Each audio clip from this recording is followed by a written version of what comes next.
Halo teman-teman, pada bagian ini kita akan membahas mengenai teori medan atau field theory oleh Kurt Lewin tahun 1890 sampai 1947. Nah, teori ini biasanya juga disebut sebagai teori ruang atau teori lapangan. Perlu kita ingat lagi teman-teman bahwa kecenderungan sains pada periode saat ini adalah berpikir dalam kerangka hubungan ruang daripada kerangka atomistik dan elemen.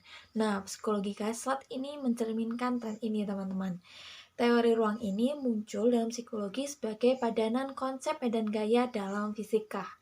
Dalam psikologi dewasa ini, istilah teori ruang ini biasanya mengacu pada gagasan-gagasan Kurt Lewin. Karya Lewin berorientasi pada Gaslat, tetapi melampaui posisi Gaslat ortodoks untuk memasukkan kebutuhan manusia, kepribadian, dan pengaruh sosial pada perilaku.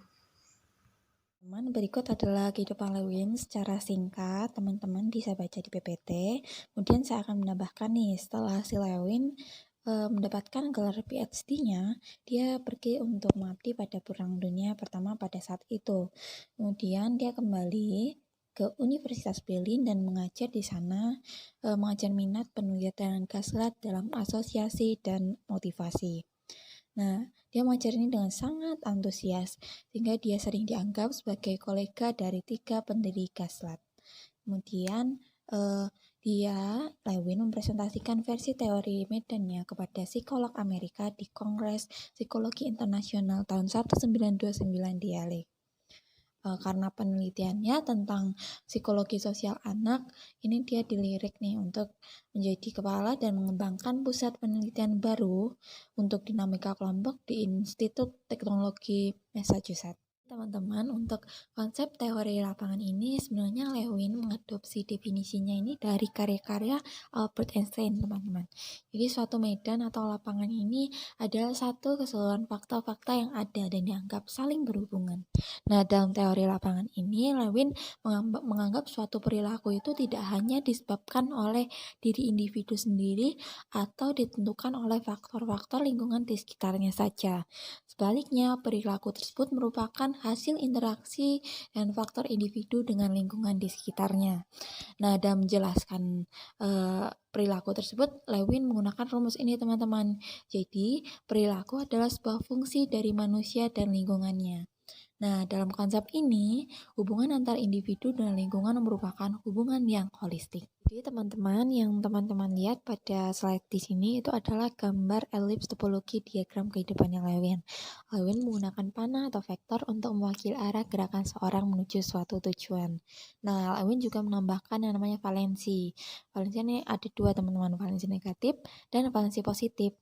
Valensi positif ini yang memotivasi atau yang menarik dan memenuhi kebutuhan seseorang. Kemudian, kalau valensi negatif ini yang mengancam seseorang untuk mendapatkan kebutuhannya tersebut. Nah, Lewin menggunakan topologi ini untuk konsepsi teoritisnya tentang proses psikologis yang terjadi pada individu. Kemudian langsung saja nih kita ke contoh ya. Nah, pada contoh sederhana, ada seorang anak ingin menonton film ke bioskop tapi dilarang oleh orang tuanya. Elf ini mewakili ruang kehidupan. C itu adalah anak itu sendiri. Kemudian tanda panah vektor itu menunjukkan bahwa C termotivasi untuk mencapai tujuannya, yaitu menonton film. Namun ada garis vertikal kan teman-teman, itu adalah valensi negatif yang artinya adalah pembatasan tujuan atau ancaman yang dibuat oleh orang tuanya. Pada bagian ini, yang pertama kita akan membahas mengenai motivasi dan efek Zeigarnik. Ini penjelasan lebih lanjut mengenai peta topologis Lewin yang tadi, teman-teman. Jadi sebelum itu kita harus memahami dulu nih konsep equilibrium atau keseimbangan antara individu dengan lingkungan. Nah, jika terjadi ketidakseimbangan antara individu dengan lingkungan, ini akan terjadi yang namanya ketegangan. Nah, ketegangan inilah yang memotivasi seorang untuk melakukan suatu tindakan atau aktivitas. Nah, aktivitas ini bertujuan untuk mengembalikan keseimbangan tersebut. Jadi, untuk menjelaskan motivasi manusia, Lewin percaya bahwa perilaku melibatkan siklus keadaan ketegangan atau keadaan kebutuhan yang diikuti oleh aktivitas dan kelegaan. Jadi kelegaan itu dicapai ketika seseorang berhasil menyelesaikan tugas tersebut atau keinginannya tersebut. Nah, ini dibuktikan oleh yang namanya efek Zeigarnik. Jadi seorang itu cenderung untuk mengingat tugas-tugasnya yang belum selesai daripada yang sudah selesai, karena ini bertujuan untuk mencapai kelegaan tersebut. Sehingga ketika tugas-tugasnya selesai, keseimbangan ini kembali, kemudian orang mencapai kelegaannya. Jadi, bagian kedua yang akan kita bahas pada saat ini adalah psikologi sosial Lewin. Sering menonjol dari psikologi sosial Lewin adalah yang namanya dinamika kelompok, yang merupakan penerapan konsep psikologis pada perilaku individu dan kelompok.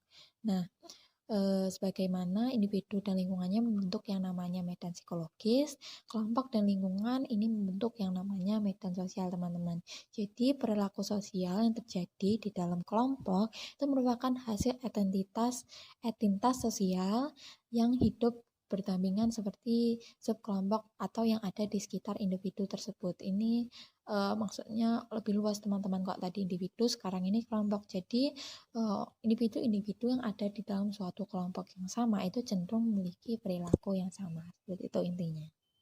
Baik teman-teman, berikut ini adalah beberapa kritik terhadap psikologi Gaslat. Yang pertama adalah pengorganisasian proses persepsi seperti dalam fenomena tidak didekati secara masalah ilmiah untuk diselidiki, tapi dilakukan sebagai fenomena yang keberadaannya diterima begitu saja. Lebih lanjut, psikolog eksperimental menegaskan bahwa psikologi Gaslat tidak jelas dan konsep dasar tidak didefinisikan dengan ketelitian yang cukup untuk menjadi bermakna secara ilmiah.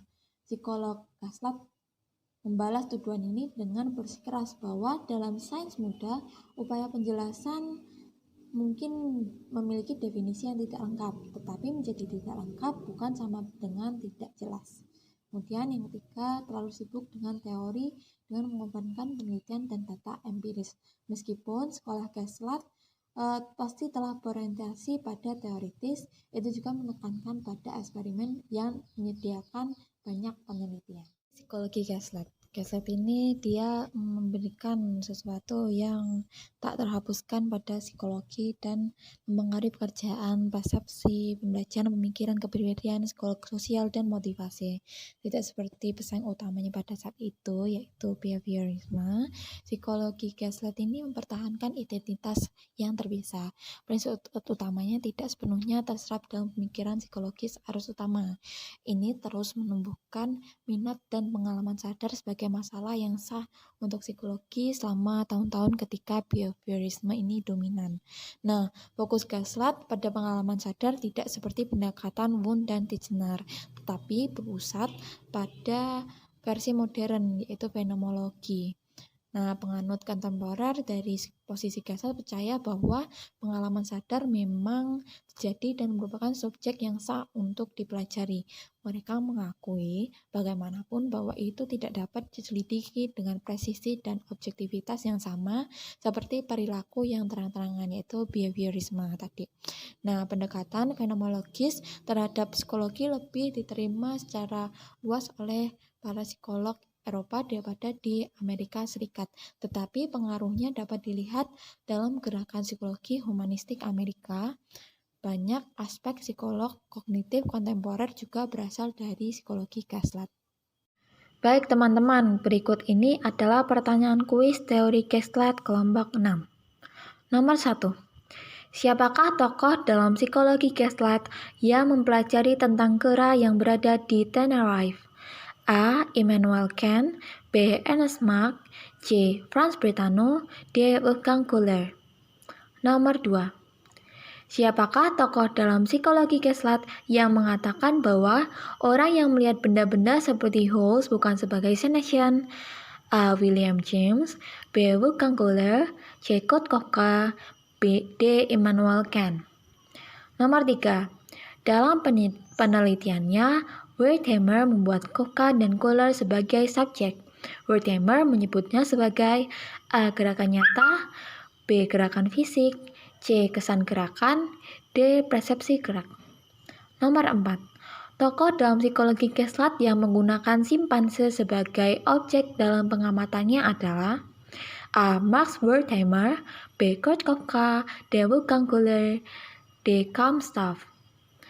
Nomor 5. Pada tahun berapa Wertheimer mempersepsikan prinsip-prinsip organisasi perseptual dalam sebuah makalah? A1923, B1932, C1963, D1922. Nomor 6. Salah satu psikolog berpendapat bahwa hewan membutuhkan waktu beberapa bulan untuk memecahkan masalah. Pendapat tersebut diungkapkan oleh A. Kohler, B. Ivan Pavlov, C. Robert Jacques, D. Wertheimer. Nomor 7. Apa metode pembelajaran yang sesuai dengan prinsip Gaslat? A. Pengulangan pada kalimat, B. Metode menghafal, C. Metode pemberian makna pada suatu materi, D. Mempelajari elemen terkecil terlebih dahulu. Nomor 8. Bagaimana cara kerja korteks cerebral menurut teori Gaslat?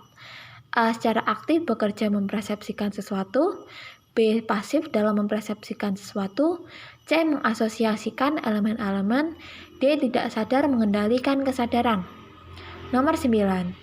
Dalam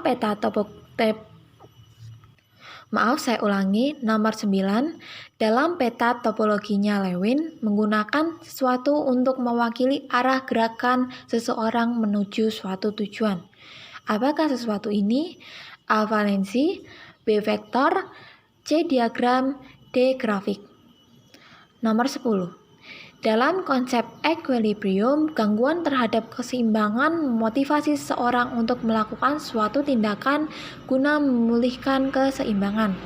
Dalam hal ini, gangguan terhadap keseimbangan mengakibatkan A. Kelegaan, B. Kecemasan, C. Ketenangan, D. Ketegangan. Selamat mengerjakan.